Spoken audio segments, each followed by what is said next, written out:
Ram Ram. The Hanuman astro में मैं विनय द्विवेदी आप सभी का हार्दिक स्वागत करता हूं और मां भगवती से ये प्रार्थना करता हूं कि उनकी कृपा सदैव आप सब पर यूं ही बनी रहे। तो आज का ये वीडियो है तुला राशि वालों के लिए कि तुला राशि वालों का साप्ताहिक राशिफल यानी 28 जुलाई से 3 अगस्त तक का समय कैसा रहेगा, क्या क्या घटनाएं घटित हो सकती हैं, क्या क्या सावधानियां हमें रखने हैं और क्या क्या शुभ योग का निर्माण हो रहा है।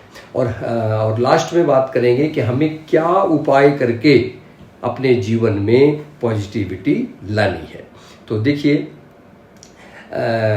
सबसे पहले तो हम ये समझेंगे कि तुला राशि वालों के किस भाव में ग्रह गोचर कर रहे होंगे, किस राशि में ग्रह गोचर कर रहे होंगे।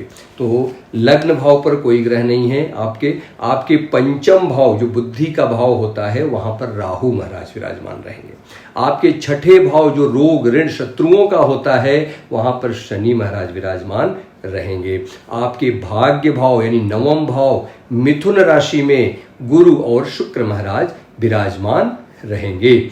आपके दशम भाव यानी कर्म भाव कर्क राशि में शुक्र और बुध महाराज विराजमान रहेंगे। आपके 11वां भाव यानी लाभ भाव में सिंह राशि में केतु महाराज विराजमान रहेंगे और आपके द्वादश भाव यानी 12वें भाव में कन्या राशि में मंगल और चंद्रमा विराजमान रहेंगे। तो ये हो गई ग्रहों की स्थिति। अब देखिए 28 तारीख को रात में करीब चंद्रमा 12वें घर में रहेंगे। भाई किसी भी ग्रह का 12वें में जाना बहुत अच्छा नहीं माना जाता है और मंगल के साथ रहेंगे। तो चंद्रमा का 12वें में जाना बताया अच्छा नहीं है। तो हाँ, ये होता है कि चंद्रमा आपके स्वामी कहाँ के हैं। चंद्रमा स्वामी है आपके दशम भाव के यानी कर्म भाव के। तो यदि आप काम के सिलसिले में अगर जैसे 12वां भाव विदेश का होता है तो विदेश से संबंधित कोई काम कर रहे हैं, एमएनसी से संबंधित कोई काम कर रहे हैं तो आपको उसमें लाभ मिलेगा। तो वो ठीक है आपके लिए। अब क्या है, मंगल आपके कहाँ के स्वामी है, किसके साथ युति है चंद्रमा की, मंगल के साथ। तो मंगल कहाँ के स्वामी, आपके सप्तमेश हैं, सप्तम भाव के स्वामी हैं और दूसरे भाव के स्वामी यानी धन भाव के स्वामी। तो सप्तमेश और धनेश का चंद्रमा के साथ यानी कर्मेश के साथ युति हो रही कहाँ, 12वें घर में। तो क्या होगा कि धन तो देंगे ही, भाई कर्म स्थान के स्वामी धन में जा रहे हैं। तो धन से संबंधित, बिजनेस से संबंधित, कैरियर से संबंधित कार्य जो विदेश से जुड़े हैं उसमें आपको लाभ मिलेगा, वो कार्य आपका पूरा होगा। तो विदेश में नौकरी जैसे ढूंढ रहे थे, नौकरी की बात क्यों आई, क्योंकि कर्म भाव है ना। तो नौकरी अगर विदेश में ढूंढ रहे थे तो वो भी आपको मिलने के चांस हैं। अब चंद्रमा मंगल युति धन कारक होती है, बताता ही हूं कि धन कारक है। तो अब किसके लिए ज्यादा फायदा करता है, जो लोग नॉर्मल काम से हटके काम करते हैं। थोड़ा सा नॉर्मल जिंदगी तो सब जी रहे हैं, लेकिन जो थोड़ा सा हटके, थोड़ा सा रिस्क लेके जो काम करता है उसके लिए चंद्र मंगल की युति बहुत लाभदायक होती है।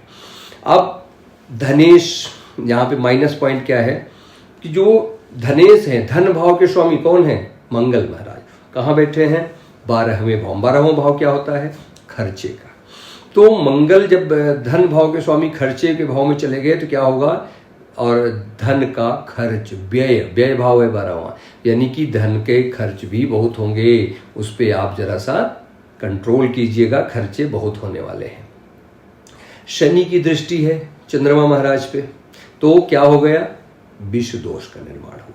और मंगल भी वहीं बैठे हैं, तो मंगल पर हुआ तो विस्फोटक योग का निर्माण हुआ। तो क्या होगा, गुस्सा बहुत होगा आपको, आपके ऊपर आपको गुस्सा बहुत आएगा, इनसिक्योरिटी रहेगी, मूड स्विंग बहुत होगा। बार बार आप अपने डिसीजन चेंज करेंगे, मूड बदलेंगे, ऐसे नहीं वैसे करें, वैसे नहीं ऐसे करें, ये बहुत करेंगे।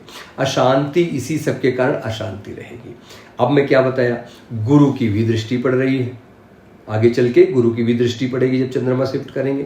तो क्या होगा कि आप गुरु के सानिध्य में रहिए। गुरु कोई भी गार्जियन है आपका गुरु है, उससे जब सलाह लेकर काम करेंगे तो आपके कार्य बनेंगे, उसमें आपको जो परेशानियां हैं उससे बचाव होगा। बस क्या करना है, खर्च पर अपने नियंत्रण रखना है। 31 तारीख को चंद्रमा जो है लग्न पे आ जाएंगे। लग्न यानी तुला राशि में आएंगे। तो तुला राशि यानी लग्न पे जाना कर्म भाव के स्वामी का बहुत अच्छा माना जाता है, क्योंकि एक तरह का राजयोग का निर्माण करते हैं। यानी कर्मेश अगर लग्न पे आ जाए तो एक तरह का राजयोग का निर्माण करते हैं, और वहां से क्या करेंगे, सप्तम भाव को देखेंगे। तो ये योग जो होता है पद प्राप्ति, नेम फेम, नेम फेम क्यों, 10वां भाव नेम फेम का होता है। तो पद प्राप्ति, नेम फेम, सप्तम को देख रहे हैं तो विवाह के भी योग बनाएंगे, प्रमोशन के योग बनाएंगे। गुरु महाराज 2 उपचय भाव के स्वामी हैं, यानी इन कामों में गति लाएंगे, तेजी लाएंगे। और उसके बाद अच्छी न्यूज कहीं से आपको मिल सकती है। बस प्रॉब्लम क्या है, फोकस की कमी रहेगी थोड़ी, आपको अपने काम में फोकस करना होगा।